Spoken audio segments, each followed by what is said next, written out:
Chapter number 7 किशोरावस्था की ओर। इस वीडियो में हम इसके क्वेश्चन आंसर करेंगे इस चैप्टर के।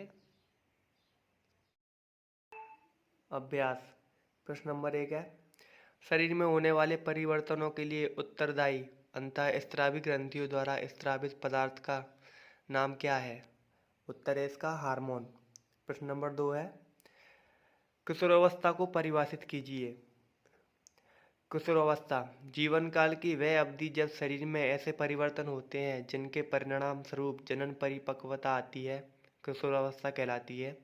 किशोरावस्था लगभग 11 वर्ष की आयु से प्रारंभ होकर 18 अथवा 19 वर्ष की आयु तक रहती है। प्रश्न नंबर 3 है, ऋतुस्राव क्या है? वर्णन कीजिए। ऋतुस्राव स्त्रियों में यौवनारंभ पर अंडाणु परिपक्व होने लगते हैं। अंडाशयों में एक अंडाणु परिपक्व होता है तथा लगभग 28 से 30 दिनों के अंतराल पर किसी एक अंडाशय द्वारा निर्मोचित होता है। इस अवधि में गर्भाशय की दीवार मोटी हो जाती है। जब अंडाणु का निषेचन नहीं हो पाता तब उस स्थिति में अंडाणु तथा गर्भाशय का मोटा स्तर उसकी रुधिर वाहिकाओं सहित निस्तारित हो जाता है। इसमें स्त्रियों में रक्त स्राव होता है जिसे ऋतुस्राव अथवा रजोधर्म कहते हैं। ऋतुस्राव लगभग 28 से 30 दिनों में एक बार होता है। प्रश्न नंबर 4 है, यौवनारंभ के समय होने वाले शारीरिक परिवर्तनों की सूची बनाइए। उत्तर है यौवनारंभ में होने वाले परिवर्तन। पहला है लंबाई में वृद्धि, दूसरा है शारीरिक आकृति में परिवर्तन, तीसरा है स्वर में परिवर्तन, चौथा है जनन अंगों का विकास, पांचवा है मानसिक बौद्धिक एवं संवेदनात्मक परिपक्वता प्राप्त होना, सिक्स्थ है शरीर के विभिन्न भागों में बालों का उगना। पांचवा प्रश्न है, 2 कॉलम वाली एक सारणी बनाइए जिसमें अंतःस्रावी ग्रंथियों के नाम तथा उनके द्वारा स्रावित हार्मोनों के नाम दर्शाए गए हों। तो हम एक तालिका बनाएंगे ऐसी। एक तरफ लिखेंगे अंतःस्रावी ग्रंथि, दूसरी तरफ लिखेंगे स्रावित हार्मोन। तो पहला है पीयूष ग्रंथि, इसके द्वारा स्रावित हार्मोन है थायरोट्रॉपिक हार्मोन TTH वृद्धि हार्मोन। नेक्स्ट है थायराइड थायरॉक्सिन। नेक्स्ट है अधिवृक्क एड्रिनलिन। 4 है अग्नाशय, इसका ये करता है इंसुलिन स्रावित हार्मोन इसका। 5वां है वृषण, इसका है टेस्टोस्टेरोन। नेक्स्ट है अंडाशय एस्ट्रोजन। प्रश्न नंबर 6 है, लिंग हार्मोन क्या है? उनका नामकरण इस प्रकार क्यों किया गया है? इसके प्रकार बताइए। उत्तर है लिंग हार्मोन वह हार्मोन जो गौण लैंगिक लक्षणों के लिए उत्तरदायी है, लिंग हार्मोन कहलाते हैं। उदाहरण एस्ट्रोजन और टेस्टोस्टेरोन, क्योंकि ये हार्मोन जननांगों द्वारा स्रावित होते हैं तथा लैंगिक लक्षणों के लिए उत्तरदायी है, इसलिए इन्हें लिंग हार्मोन कहा जाता है। प्रकार एस्ट्रोजन हार्मोन अंडाशय में अंडाणु एवं टेस्टोस्टेरोन वृषण में शुक्राणु के परिपक्व होने को नियंत्रित करता है। नेक्स्ट प्रश्न नंबर 7 है, सही विकल्प चुनिए।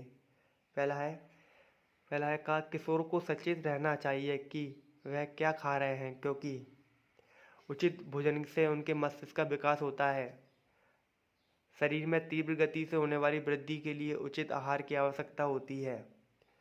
किशोर को हर समय भूख लगती रहती है। और चौथा है इसका, किशोर में स्वाद कलिकाएं ग्रंथियां भली भांति विकसित होती हैं। तो इसका उत्तर है सेकंड वाला। शरीर में तीव्र गति से होने वाली वृद्धि के लिए उचित आहार की आवश्यकता होती है।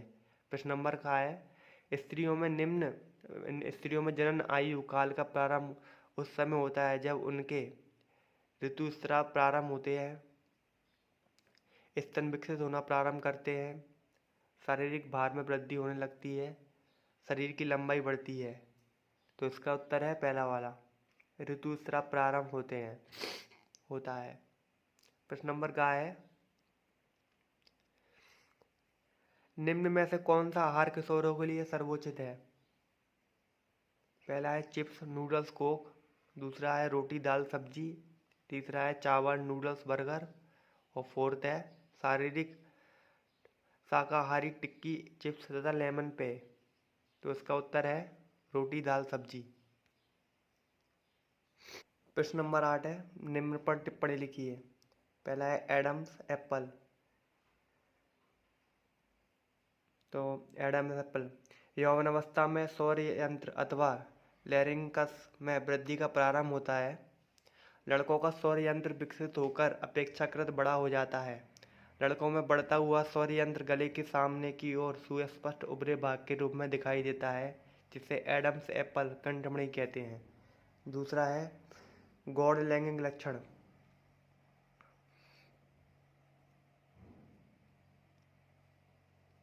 गौण लैंगिक लक्षण, युवावस्था में लड़कियों में स्तनों का विकास होने लगता है तथा लड़कों के चेहरे पर बाल होने लगते हैं, अर्थात दाढ़ी मूछें आने लगती हैं।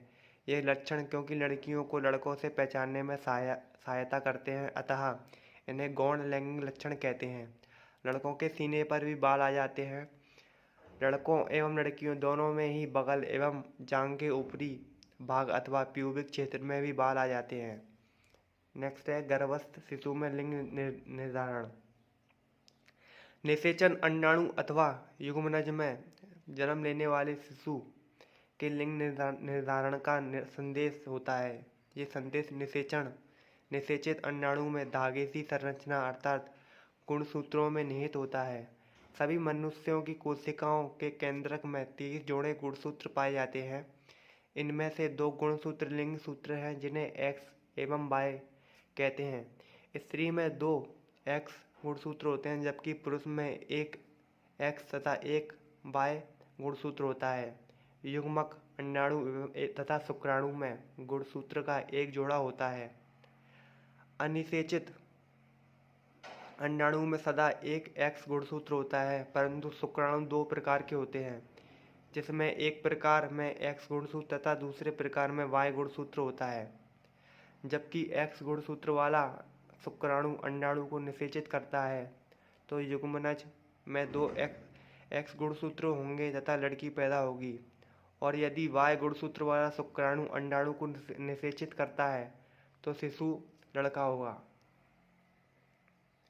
प्रश्न नंबर 9 है, शब्द पहेली।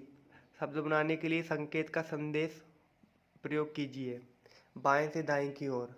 तीसरा है इसमें एड्रिनल ग्रंथि से स्रावित हार्मोन, तो ये है एड्रिनलिन। फोर्थ है इसमें मेढक में लार्वा से वयस्क तक होने वाला परिवर्तन, तो इसका है कायांतरण। नेक्स्ट है अंतःस्रावी ग्रंथियों द्वारा स्रावित पदार्थ, इसका है हार्मोन। नेक्स्ट है किशोरावस्था को कहा जाता है, इसका है टीनजर्स। अब है ऊपर से नीचे की ओर। पहला है अंतःस्रावी ग्रंथियों का दूसरा नाम, तो ये है नलिका विहीन। दूसरा है स्वर पैदा करने वाला अंग, स्वर यंत्र। तीसरा है स्त्री हार्मोन, तो इसका है एस्ट्रोजन। प्रश्न नंबर 10 है, नीचे दी गई सारणी में आयु वृद्धि के अनुपात में लड़कों एवं लड़कियों की अनुमानित लंबाई के आंकड़े दर्शाए गए हैं। लड़के एवं लड़कियों की दोनों की लंबाई एवं आयु को प्रदर्शित करते हुए एक ही ग्राफ कागज पर ग्राफ कीजिए। इस ग्राफ से आप क्या निष्कर्ष निकाल सकते हैं? तो ये 2 ग्राफ दिए गए हैं। उत्तर, उपरोक्त ग्राफ से पता चलता है कि 4, 8 और 20 वर्षीय लड़कियों की लंबाई लड़कों से कम है, लेकिन 1 वर्षीय लड़कियों की लंबाई लड़कों से कुछ अधिक है। ये चैप्टर यहाँ पे क्लोज होता है।